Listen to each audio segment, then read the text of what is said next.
ಕರ್ನಾಟಕ ವಿಜ್ಞಾನ ಮತ್ತು ತಂತ್ರಜ್ಞಾನ ಅಕಾಡೆಮಿಯ ಪ್ರತಿಭಾಶೋಧದ ಉಪನ್ಯಾಸ ಮಾಲಿಕೆಗೆ ಎಲ್ಲರಿಗೂ ಸ್ವಾಗತ. ಇವತ್ತಿನ ಉಪನ್ಯಾಸಕರು ಡಾಕ್ಟರ್ ಎಚ್ ಹೊನ್ನೇಗೌಡ ಅವರು. ಅವ್ರ ಪರಿಚಯ ಮಾಡಿಕೊಡ್ತೀನಿ. ಮೊದಲಿಗೆ ಅವರಿಗೆ ಸ್ವಾಗತ ಮತ್ತು ಧನ್ಯವಾದಗಳು.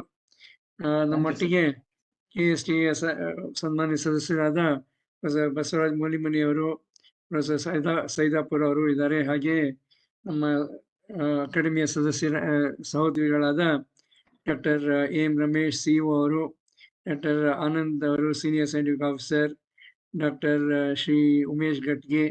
ಸೊ ಅವರೆಲ್ಲ ಅದರೊಟ್ಟಿಗೆ ನಮ್ಮ ಇವತ್ತಿನ ದಿನದ ಆಡಿಯನ್ಸು ಎಲ್ಲರಿಗೂ ಸ್ವಾಗತ. ಡಾಕ್ಟರ್ ಎಚ್ ಹೊನ್ನೇಗೌಡ ಅವರು ಕಾಲೇಜ್ ಆಫ್ ಫಿಶರೀಸ್ ಮಂಗಳೂರಿಂದ PhD ಪದವಿ ಪಡೆದು 1989ನಲ್ಲಿ.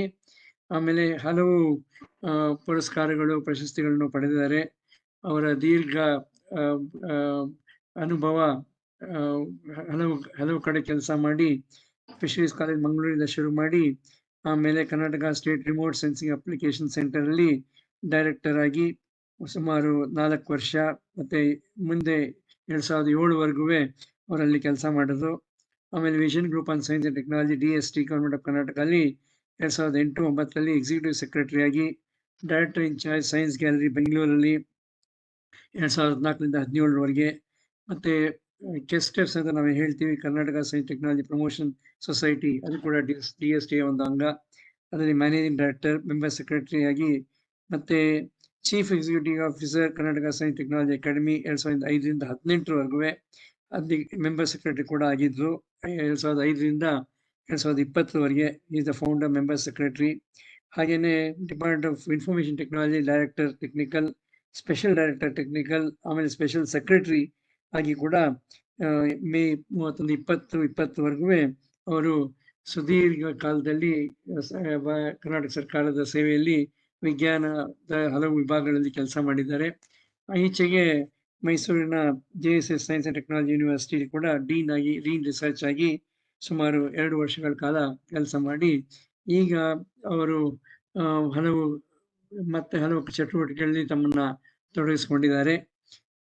ಮತ್ತೆ Karnataka remote sensing application centre ಅವರು ಇದ್ದಾಗ ಎಷ್ಟು ವೈಬ್ರೆಂಟ್ ಸೆಂಟರ್ ಆಗಿತ್ತು ಅಂತ ನಮ್ಗೆಲ್ಲರಿಗೂ ಗೊತ್ತು.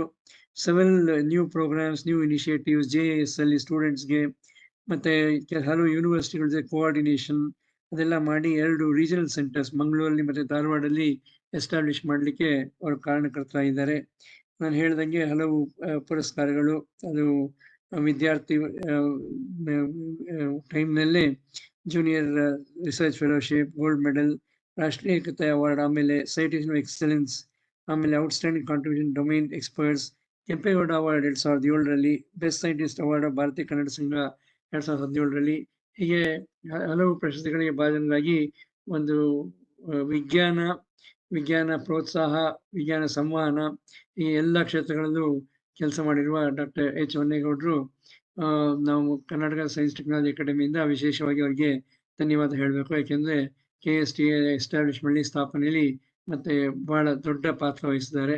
ಸೊ ಈ ಧನ್ಯವಾದಗಳ ಮೂಲಕ ಮತ್ತೊಮ್ಮೆ ಡಾಕ್ಟರ್ ಎಚ್ ಹೊನ್ನೇಗೌಡರು ಅವರಿಗೆ ಸ್ವಾಗತ ಕೊಡ್ತಾ, ಇವತ್ತಿನ ಸಬ್ಜೆಕ್ಟ್ ಎಜುಕೇಷನ್, ಸೈನ್ಸ್, ಟೆಕ್ನಾಲಜಿ ಅದೆಲ್ಲ ಹೇಗೆ ನಮಗೆ ಬರುವ ದಿನಗಳಲ್ಲಿ ಉಪಯೋಗ ಆಗುತ್ತೆ, ಅಭಿವೃದ್ಧಿಗೆ ಉಪಯೋಗ ಆಗುತ್ತೆ, ಇದೆಲ್ಲದರ ಬಗ್ಗೆ ಮಾತನಾಡಲಿಕ್ಕೆ ನಾನು ಅವ್ರನ್ನ ಮತ್ತೊಮ್ಮೆ ಸ್ವಾಗತ ಕೋರಿಕೆ ಮಾಡ್ಕೊತೀನಿ.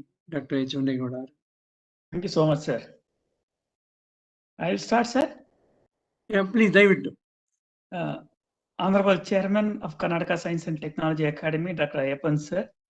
Thank you so much for giving a wonderful introduction to me. I also esteemed members of Karnataka Science and Technology Academy members, my colleagues from Karnataka Science and Technology Academy, former colleagues, Dr. Ramesh, and all the other staff of KSTA, dear participants, good evening, everybody. I would be presenting on the topic education, science and technology for national development. Before that, actually, I would like to give an introduction about how the evolution of human beings. As you are aware, maybe some of you are aware, our universe is 13.7 billion years old. In the universe, we have a large number of galaxies. You may You may surprise that actually we have something like 100 and 200 billion galaxies, very big universe. And universe is still growing, is in fact expanding. In fact, each galaxy will have millions of stars, 100 millions of stars actually. In fact, if you look at entire our universe, I think somewhere around approximately 200 billion trillion stars in the universe. In fact, our sun is in the Milky Way galaxy. Out of the 100 and 200 billion galaxies, our Milky Way galaxy is also one of that. In that, actually, our sun is one among 100 billion stars. In fact, if you look at our sun, it's about 4.6 billion years old. It's all an estimate. And if you look at our planet Earth, it's about 4.54 billion years old. If you look at, although our planet Earth is about 4.56 billion years old, if you look at the presence of humans, the evolution of humans, it's only just about 2 lakh years old. In fact, from human being from prehistoric times, we have been able to control our nature for our own betterment, for our own welfare. In fact, for this actually, the human beings over the years has been, observing our nature, understanding our nature, so that we could improve our living and make life comfortable. If you look at actually the evolution of education, in fact, in the prehistoric period, it was more of a practical rather than theoretical. In fact, earlier days in the prehistoric period, the young ones were taught how to manipulate tools, how to hunt and gather, how to fish, how to cultivate crops, and how to build, maintain a house. These activities were determined by both individual and the social needs, because from place to place it was varying. Of course, over the years, with the improvement in the techniques of how to do the hunting or how to cultivate, the education system also witnessed a gradual and phenomenal change. Today, education is a human endeavor as it prepares individual, each one of us, how to do a better life, how to survive, how to shape our future, and also how to make decisions, informed decisions, the better decisions. And also, education is most important to interact with others and to better understand themselves, our world, and our place in the world. In fact, in a summary, I can say education is the transmission of values and accumulated knowledge of a society from prehistoric period. And it has been seeing phenomenal changes with every passing century. If you look at the development of science technology with education, as I said, there has been an improvement in the development of the science and technology. Basically, the process of understanding how our nature is and trying to understand the nature and also try to observe actually the nature. In fact, that is called this science. Understanding the nature through various observations, understanding the natural laws of the how the planet Earth is nothing but this science. And application of these scientific knowledge to the practical aims of human life are making some changes to our environment, or manipulation of our environment in order to, have a better life, in order to find out a better technology. We have used the scientific knowledge with the time. Today, if you look at the science and the technology, they go hand by hand. The science will help the development of the technology, and the technology in turn will help the development of the science. That's why it is actually helping each other in understanding of an advancement of our understanding of our Earth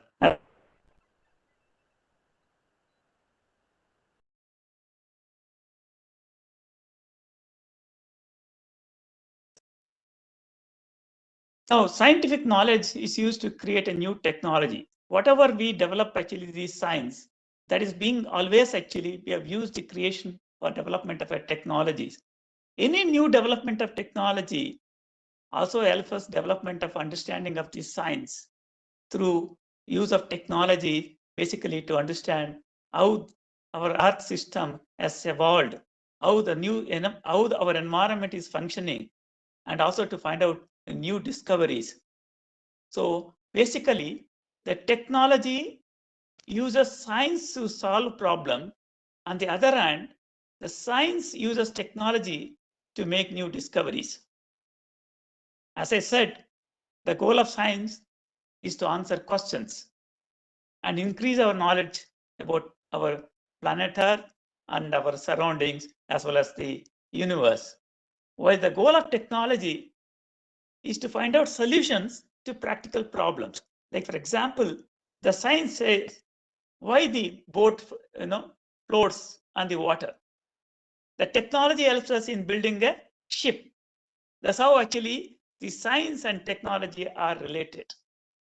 So I must say, advances in technology lead to advances in science, which leads to the advances in technology. So both of them help each other in understanding of the planet Earth. In a way, we can say science is the study of the natural world by scientific method. How do you apply the scientific method? Collecting data of various aspects in a very systematic processes through observations. And then we understand the processes. While the technology is where we simply apply science to create new devices.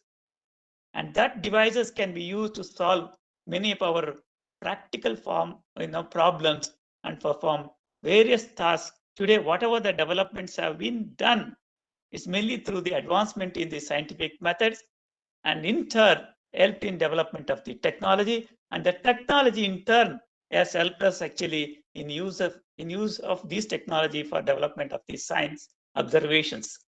So technology is literally the application of this science.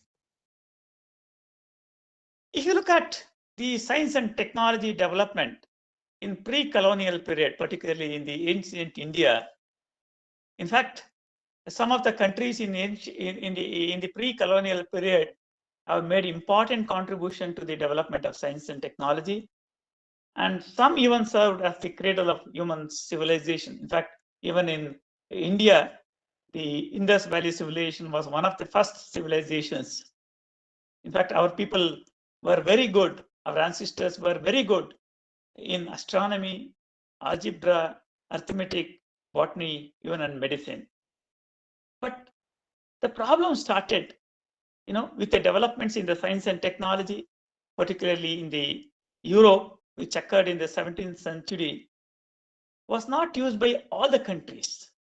It was only used by a very small group of nations due to various reasons, which I will come to that later. No doubt, the advancement of science and technology has really given an emphasis for development of education.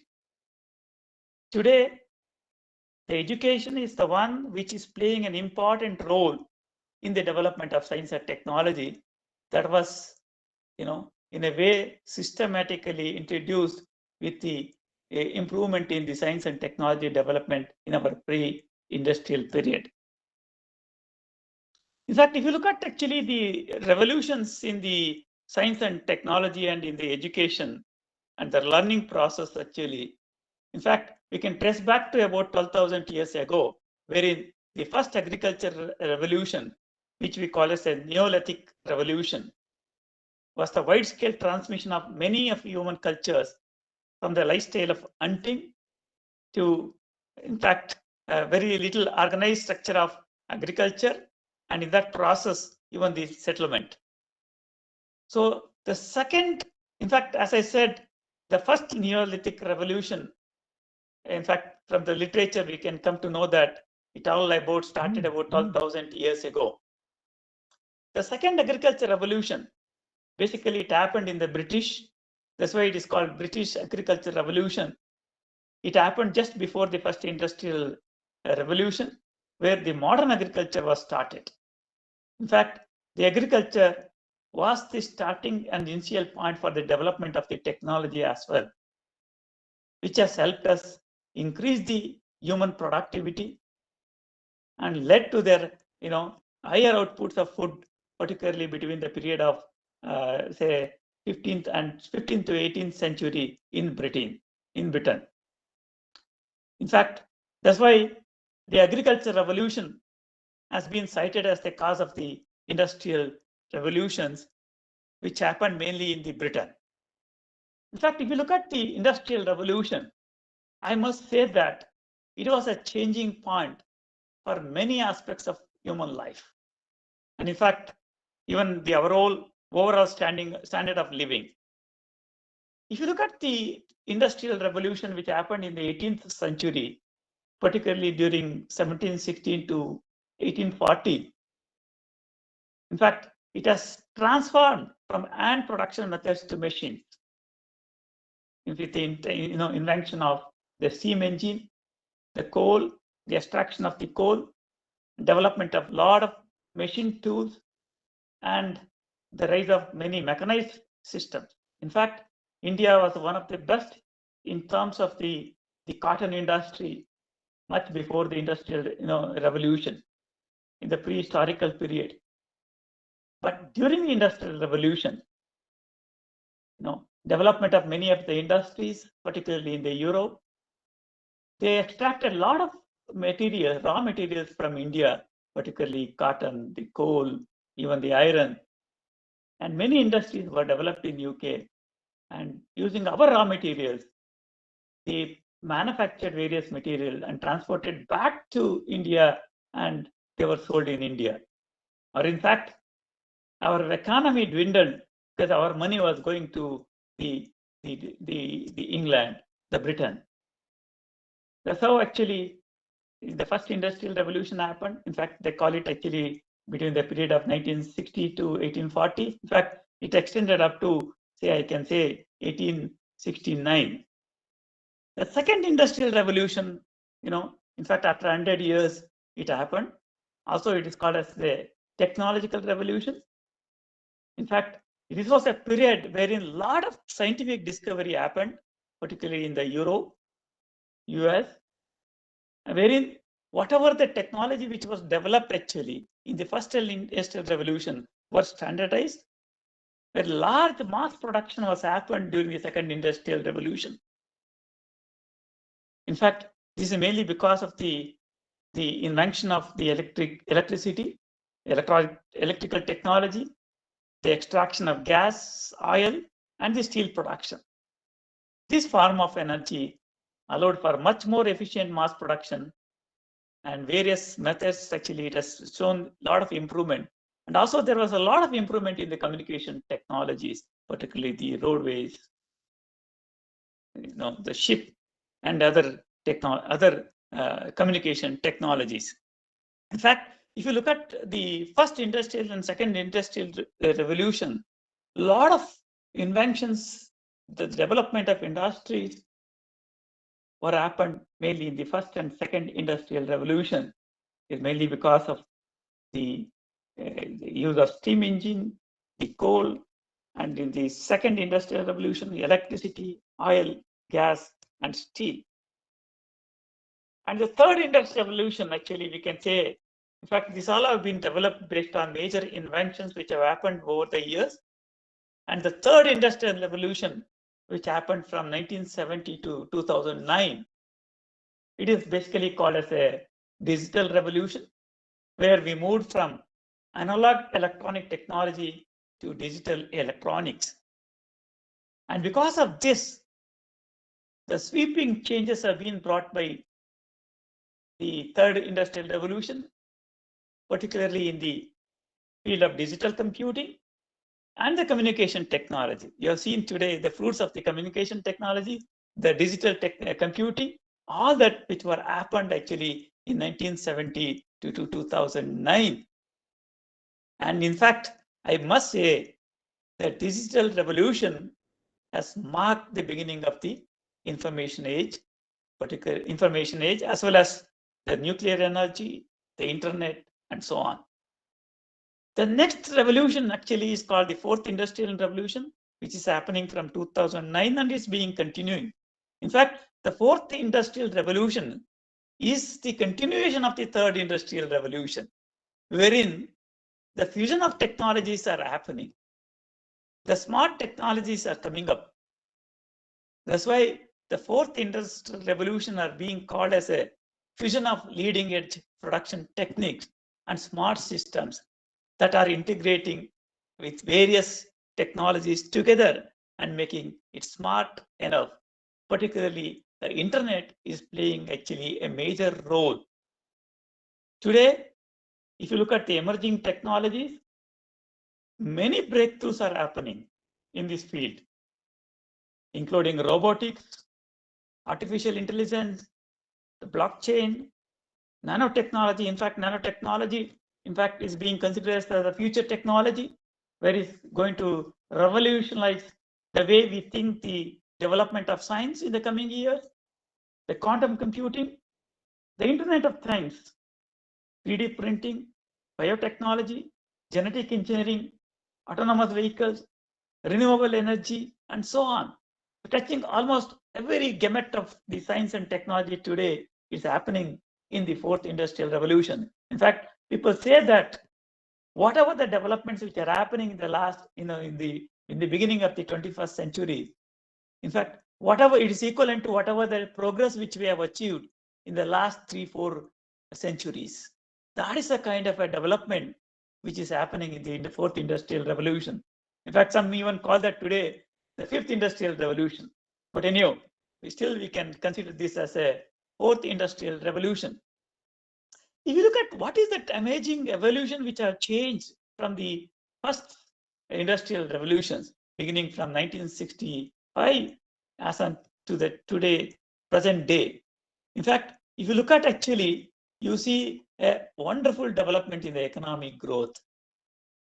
In fact, more efficient use of labor, optimization of labor, standardization of techniques, increase in use of these techniques for development of our wealth, the production of goods, and with all that, the standard of living is also going up. Of course, at the same time, our nature is also going through a lot of transformation. One of the important transformation which we are seeing through human beings is the increased importance given to the education. Although the Industrial Revolution was the turning point for the increased education, today you see a tremendous development in this field.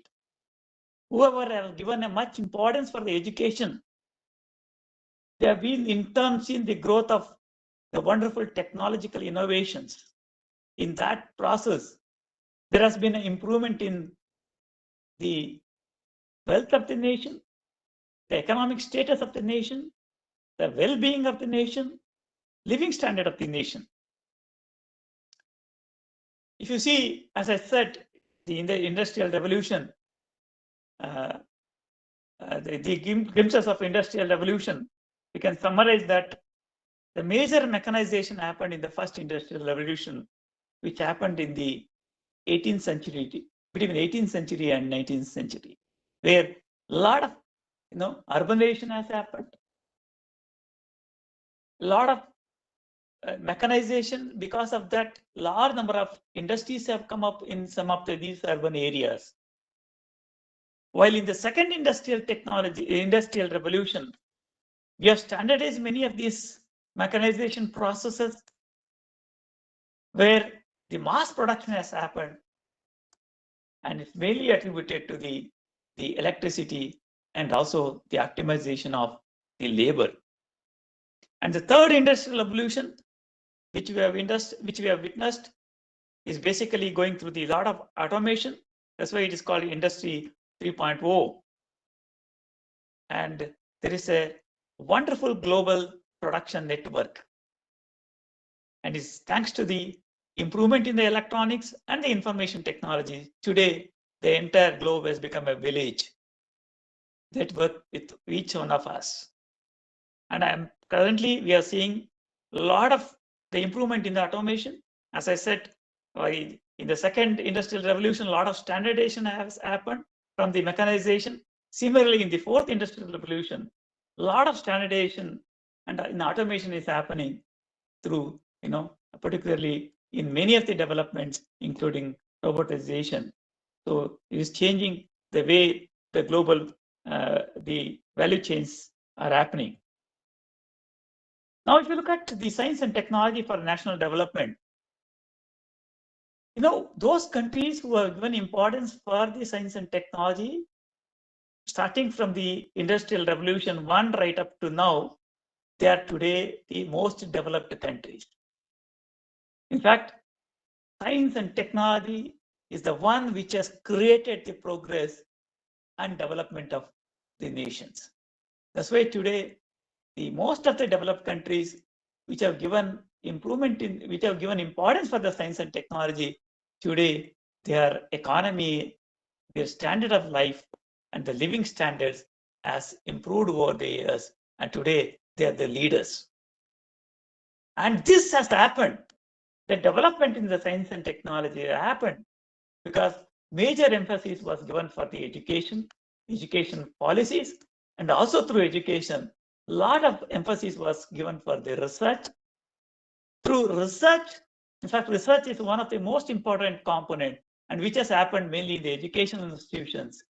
There has been a lot of tremendous development in the science and technology, which has really triggered the economic growth.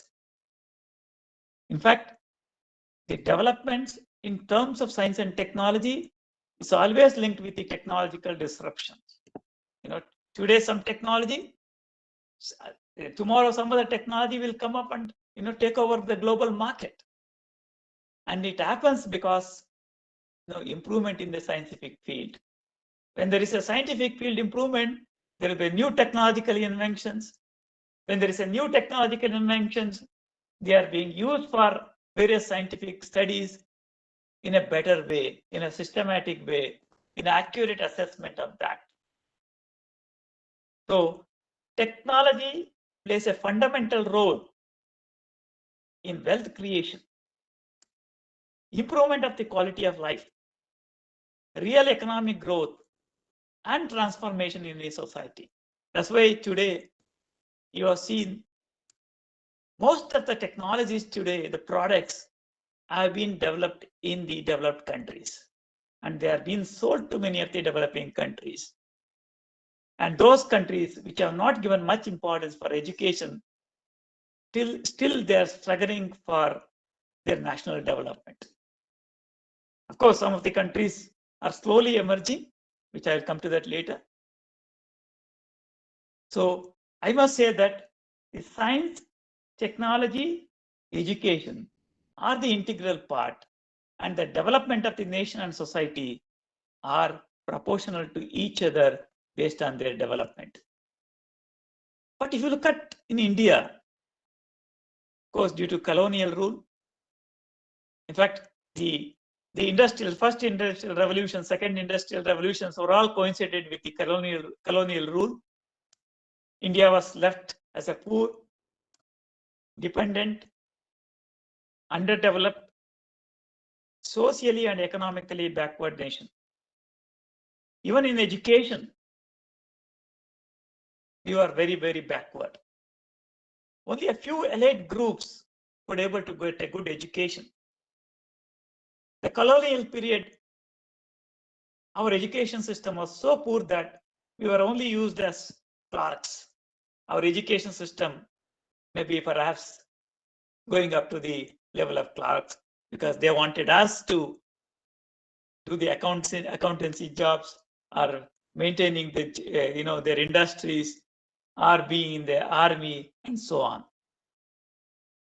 So that's why we missed the industrial revolution, particularly first industrial revolution, the second industrial revolutions, between the period 18th, 19th, and even in the 20th century, as it was then fodder for colonial industrialization.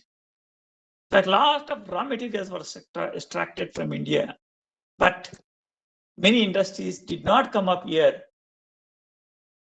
Much importance was not given to education, and similarly, when there is a less importance given for education, there was not much of research.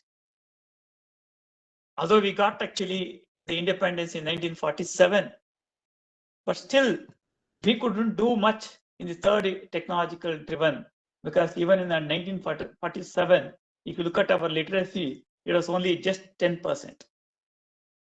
The poverty was so high, almost 60 to 70% was the poverty.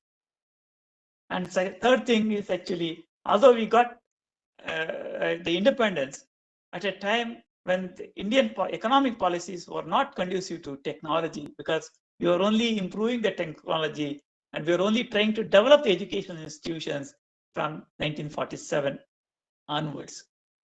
Today, our country is now moving towards leading the fourth industrial revolution. I'm sure in the coming years, we are going to take a major lead in the development of education, as well as in the development of science and technology.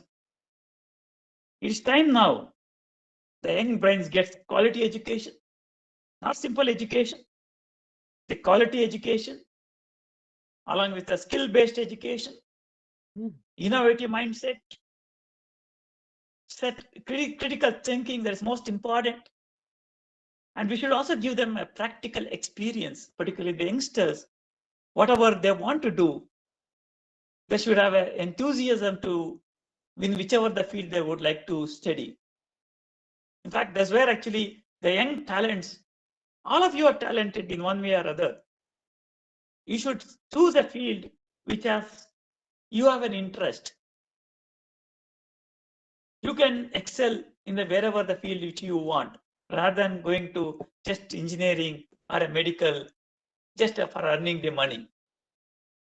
In fact, we will need to encourage a lot of our young brains for the research, innovations, inventions, disruptions in development of a products, services in every spheres of human endeavor, because we have a huge population. The best human resources are available in India. In fact, if you look at actually our country, nearly one-sixth of the populations are in India. No, our population is somewhere around 141.26 crores out of 800.27 crores global population. We have a large, many of them are youngsters. Large number of them are youngsters. That is the strength of us, because we have the talent powers, which are those are young minds who can do wonders in the coming years if they are committed, if they are sincere, if they are hardworking. So I would like to say that actually today we are seeing the rapid growth of globalization. At the same time, we are also witnessing fast depleting the material resources. Our natural resources are depleting. And there is an increasing competition among nations,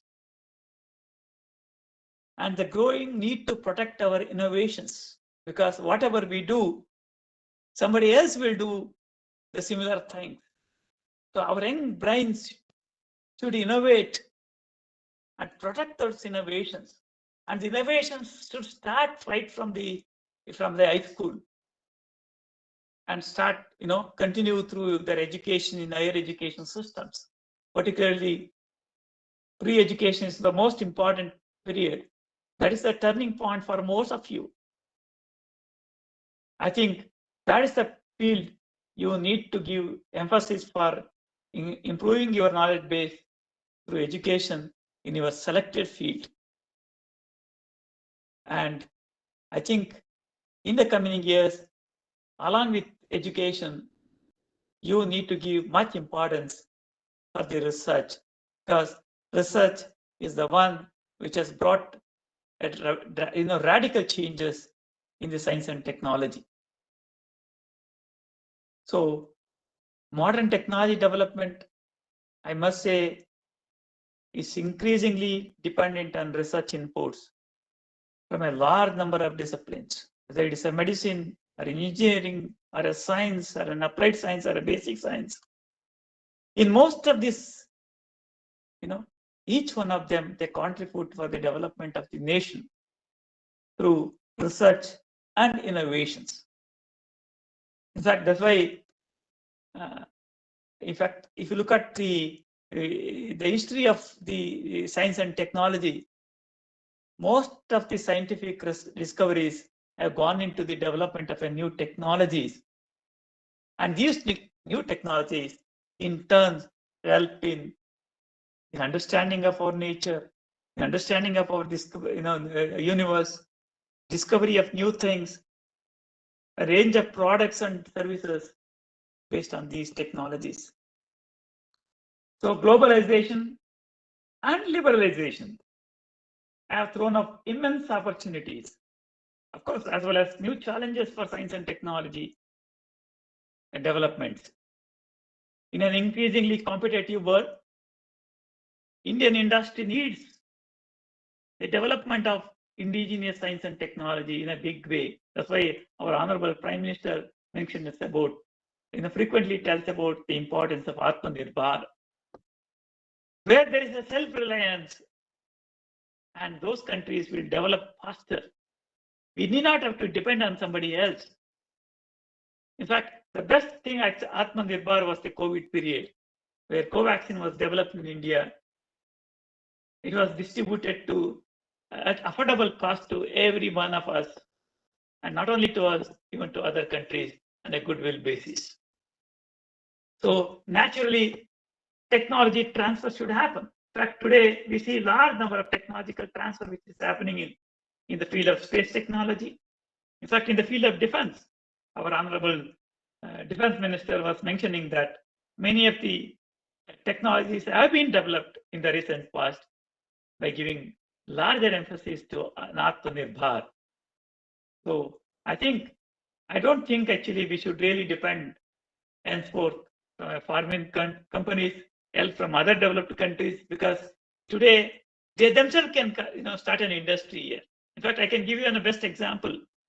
The cryogenic engine, the technology transfer was supposed to happen earlier to ISRO, but that did not happen. And but we Indians, our space scientists, could able to develop the cryogenic engine based on our own findings, our own innovations. In fact, most of the developing countries, they are not willing to share their technology because they are worried about their economy. In that way, the young brains, the future belongs to you. You need to really work out and give importance to education, skill-based educations, higher educations, so that you can do a lot of innovations in the coming years through research. Today, as I said, India has been giving more major focus in the education system, through which the research, the science and technology developments. In fact, we have now today a strong network of education and research institutions. In fact, our education system today is the third largest in the world, next to the United States and China. We have more than 1,000 universities, currently. Large number of them are central universities. Many of them are run by state universities. Some of them are deemed universities, given more autonomy to them. Many of them private universities. Some of them 15 institutes of national importance, which includes AIMS, IIMs, civil ITs, ISERs, IITs, NITs, and many, many more. Many of the private institutions are also doing extremely well. In fact, in one of the interviews, Narayana Murthy sir was mentioning that it may be easy to get an admission in Stanford, but it is very difficult to get admission in our IITs. That is the level of education which is happening in India.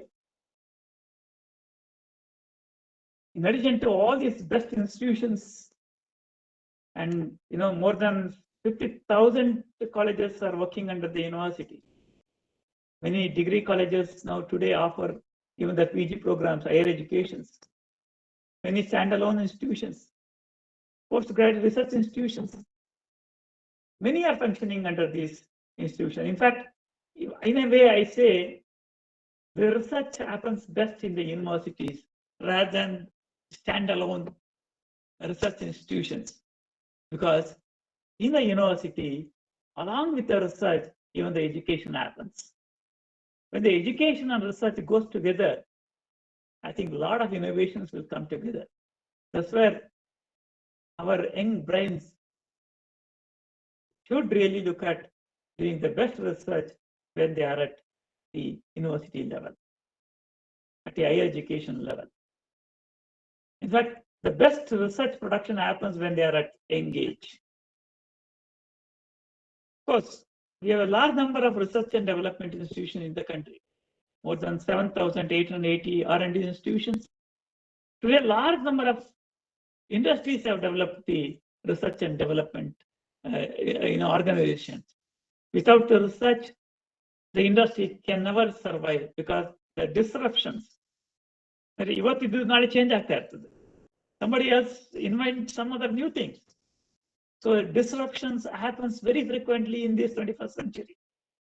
That's why today most of the industries, some of the big companies of industries have the R&D institutions. In fact, in India, we have more than 1,100 R&D institutions run by industries. I must also say that nearly 40% of those R&D institutions are in Bangalore. So in fact, you name anything from healthcare to agriculture, we have a large number of research and development institutions. In fact, Dr. Ayyappan sir himself was the secretary and the ICR chairman for a longer period. Under him, large number of under the Director General of ICR, large number of he has managed large number of R&D institutions which have contributed for the development of food production in India. Today, we have self-sufficiency in the food production. It's mainly because of the thanks to our ICR system, Indian Council of Agriculture Research. In fact, during our colonial period, 1942, lakhs of people died because of the food shortage. Today, we have this surplus of food production. It's all because of the lot of research and innovations done in the field of agriculture. In fact, it's just only a glimpse of that actually. We have a large number of institutions, both by private, in the universities and all that, but number of standalone institutions, we have large number in agriculture, chemical engineering, biomedical and biological and medical, physical and mathematical, engineering, earth sciences, materials, metallurgy and minerals, multidisciplinary fields. Today, a lot of importance has been given for multidisciplinary because the nature is interrelated. So we need to give much importance for the multidisciplinary to understand our nature, to develop the various technologies. IoT is an integration of technologies. So data science, artificial intelligence, all that actually is an integration of technologies. Today, even the medical sciences is an integration of technologies. Now the sector-based research has gone, is going, or it's required actually along with the multidisciplinary field. If you look at the future trends in education and research, many institutions have launched various government initiatives, particularly the Department of Science and Technology, and many of the line departments in Government of India. Today, We have a large number of schemes which are helping for the research and development. In addition to large number of institutions, a big boost has been given for research in the universities. In fact, large funding support is available, but what is important is the quality of research. As I said, quality of education no doubt brings about the quality of research. Without the quality of research, how many papers you have produced has no use. But most important is actually the research should yield into a product, services, in understanding of our nature, in understanding of our new universe, in use of these technology for development of science. All that can happen only when there is a good education, quality education, skill-based education. No doubt, our education system will grow. Particularly, our education system is expected to grow at least 38% in the next 5 years. The GRE ratio by 2030, they're expecting that we should reach to 35 to 40%, at least by 2050, at least even to 50%. I think today we have one of the best resources, the young, talented people. In fact, I must say, a single largest provider of global talent India can do. That today, 1 in 4 graduates in the world being a product of the Indian higher education system. If you look at many of the companies, we have the Indians as the best technicians, technology providers, technology innovators, and so on, and also the global leaders. Even in the field of science, we are catching up. We are doing extremely well.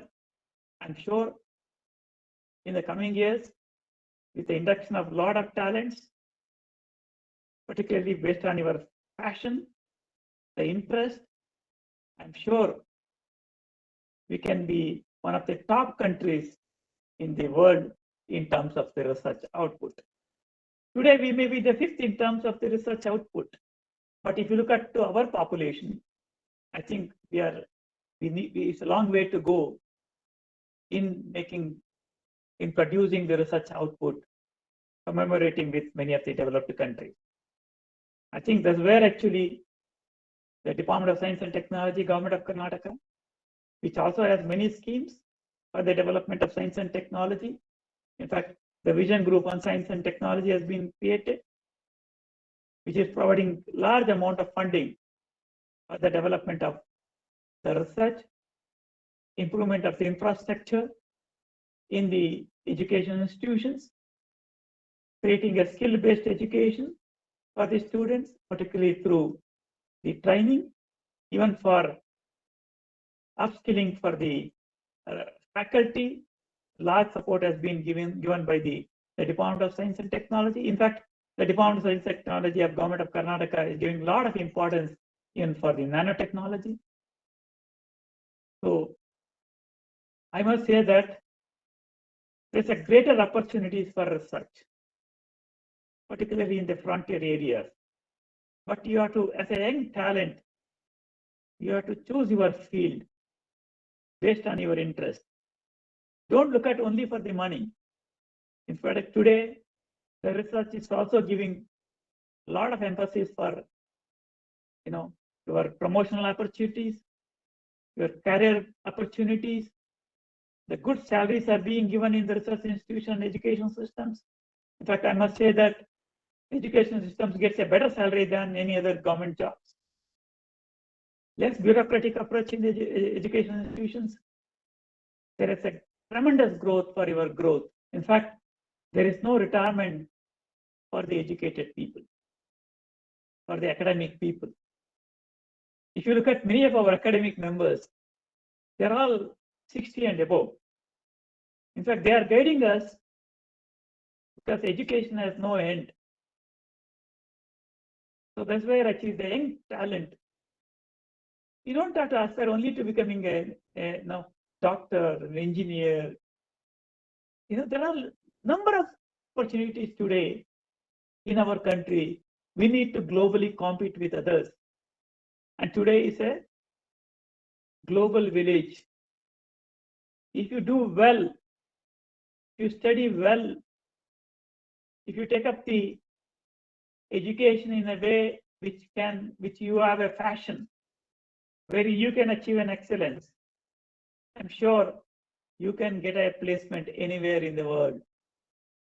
Today, the industries look for the best primes, either in India or elsewhere. So there are large number of opportunities, the growing opportunities in many of the in the field of education as well as in the allied fields. Today, if you look at the space technology and application, large number of satellites are being launched.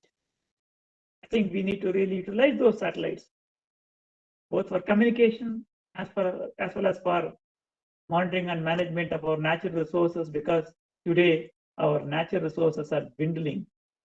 We have to bring a lot of transparency, accountability in our system, and also ensure that we develop our planet Earth on a sustainable basis. Today, the climate change is one of the important aspects, which is bringing a lot of unprecedented changes on our planet. We need to address that. We need the young talents to address that. Today, a lot of technologies are available, but we need to have an innovative scientific solution to address those problems. There is a quantum computing. For becoming a quantum computing, you need not be a computer engineer. A good physicist can do wonders. Bio-nanotechnology, a lot of opportunities today in the bio-nanotechnology. Pharmaceutical.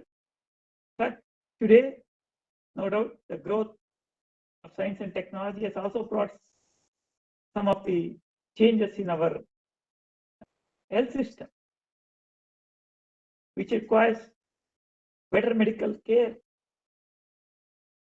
So need to have a better pharmaceutical scientist, life science scientist, medical sciences. In fact, today what is happening? The best brains are going for medical. They all become a doctor, super specialist, but not much research are being done. Unless the research is not being done, I'm sure we cannot really progress well. Perhaps we can earn our economy, but economy along with that need to protect the lesser income group. Bioengineering is another area. Genomics, biomedical engineering, bioinformatics, computational biology. Many of them are integrated technologies. In fact, nanotechnology is also an integrated technology. Aerospace engineering, structural engineering, metallurgy, petroleum, chemicals, leather, food and mining. A lot of adaptation is happening today in the food sector. I think that's where we need to really look at how best we could able to minimize those.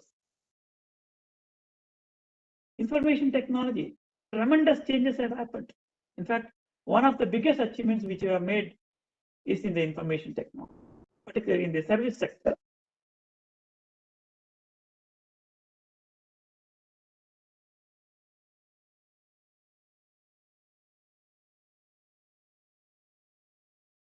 So, particularly in the information technology, we have a large scope. In fact, our Honorable Prime Minister mentioned that the prime technology is what we called the artificial intelligence, IoT, the cybersecurity, machine learning, 3D printing, virtual reality, augmented reality, mixed reality, robotics, data analytics, big data, blockchain, development of many apps in innovation and gamification, even the geoinformatics. There's a large scope. In fact, as I said, our Prime Minister feels that actually by 2000, maybe 30, I can say, like $1 trillion expected from these areas. I think the young minds should really opt for some of these new technologies, which we call them as the prime technologies in the future. Renewable energy. In fact, with the climate change, a lot of emphasis are being given for the renewable energy. We need to increase the efficiency, bring down the cost further, and make it available for each and one of us, particularly in the field of agriculture. Because agriculture is our backbone. I think that's where actually the renewable energy can really contribute much for the progress of economy of our farmers. Oceanography is another area, it's an untapped area. But today, ocean is being used for extraction of energy, not only the food, minerals, oil, gas. I think there is a need to go for new innovations, new inventions in our methodology of extraction of all these minerals, oil, and so on. Environmental science. Today, a lot of urbanization is happening. Many of the urbanizations are in an unplanned way. Large number of issues in many of our developed urban areas, which I'm sure many of you are aware. We need to address them in a scientific way, systematic way.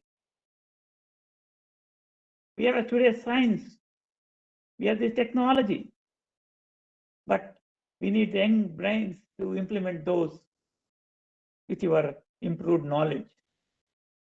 So I think that our young talents should touch upon every aspects of this based on their interest and pursue their higher studies so that India will progress, our economy will progress, our living standards will be improved. We have a wonderful mark in the coming years as many of our talents, the young talents, can contribute significantly in the coming years.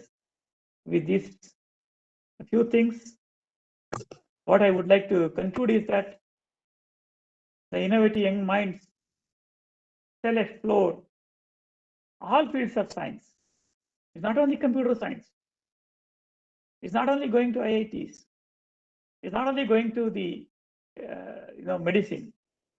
A lot of people, even from other fields, have excelled. Mathematics. In fact, without understanding black box, you cannot improve the science. You cannot improve the technology. The medical sciences. I think we need to give equal importance for all the STEM, what we call actually STEMM, based on your interest and fashion, and in turn contributing to the development of the nation.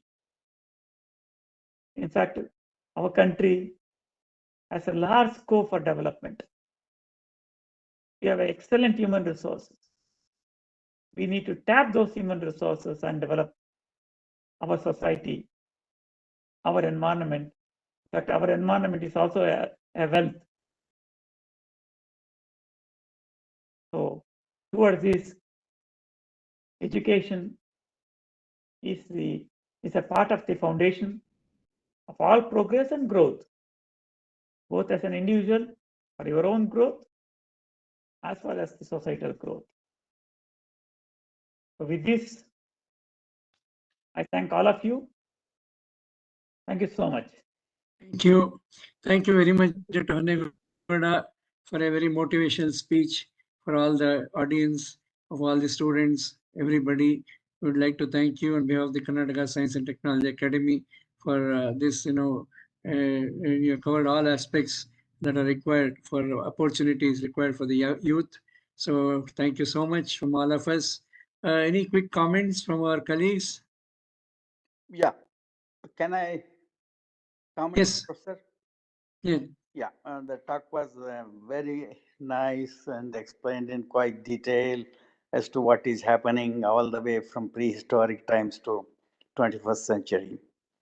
We have emphasized education, development of science and technology. Professor Honne Gowda, science is value neutral. Science is value neutral, that is just knowledge, but some of wisdom is missing from our education because global values are not there. Part of, we are not emphasizing values in our education, all coaching centers. Another thing we notice that where our technology is leading, it is again leading to the same Hiroshima, Nagasaki kind of things in Ukraine, same concentration camps as in Auschwitz. What kind of world we are creating through this? How do you bring in this so-called consciousness into our education, values into our education? Otherwise, just development of what? African countries are left undeveloped. Everything is behind. We are just following the West, who are following their own interests. This quantum jumps, third world countries cannot do it. So we have to, I say, we have to worry about global value systems. In that direction, our whole education system, which is coaching center oriented, should be taken out. Otherwise, coaching center oriented people, there is no creativity, absolutely no values, nothing. So I think this is my observation. Thank you, Professor. Thank you, sir. Thank you very much. So, from all of us at this time, we would like to thank Dr. Honne Gowda, former Special Secretary, Department of Science and Technology, Government of Karnataka, for this talk on education, science and technology for national development. ನಮ್ಮೆಲ್ಲರ ಕಡೆಯಿಂದ doctor Honnegowda ಅವರಿಗೆ ನಿಮಗೆ ಬಹಳ ಧನ್ಯವಾದಗಳು. ನಿಮ್ಮದೇ ಅಕಾಡೆಮಿಗೆ ಬಂದು ನೀವು talk ಕೊಟ್ಟಿದ್ದಕ್ಕೆ ನಮ್ಮೆಲ್ಲರ ಕಡೆಯಿಂದ ಮತ್ತೊಮ್ಮೆ ಧನ್ಯವಾದಗಳು. ನಮ್ಮೊಟ್ಟಿಗೆ ಇರುವ KSTA ಸನ್ಮಾನಿತ ಸದಸ್ಯರಾದ ಪ್ರೊಫೆಸರ್ ಮುನಿಮನಿ, ಪ್ರೊಫೆಸರ್ ಸೈದಾಪುರ್ ಅವರಿಗೆ ಧನ್ಯವಾದಗಳು, ನಮ್ಮೊಟ್ಟಿಗೆ ಇದ್ರು. ಹಾಗೇನೆ ನನ್ನ ಸಹೋದ್ಯೋಗಿಗಳು KSTAಲಿ ಎಲ್ಲರಿಗೂ ಧನ್ಯವಾದಗಳನ್ನ ಹೇಳ್ತಾ ಇವತ್ತಿನಿಂದ ಈ ಟಾಕ್ನ ನಾವು ಸಮಾಪ್ತಗೊಳಿಸ್ತಿದ್ದೇವೆ. ಮತ್ತೊಮ್ಮೆ ಎಲ್ಲರಿಗೂ ಕೃತಜ್ಞತೆಗಳು. ನಮಸ್ಕಾರ. ಧನ್ಯವಾದಗಳು. ಧನ್ಯವಾದಗಳು ಹೊನ್ನೇಗೌಡ್ರೆ. ಧನ್ಯವಾದಗಳು. Thank you sir. So nice. ನಮಸ್ಕಾರ. ನಮಸ್ಕಾರ. So nice.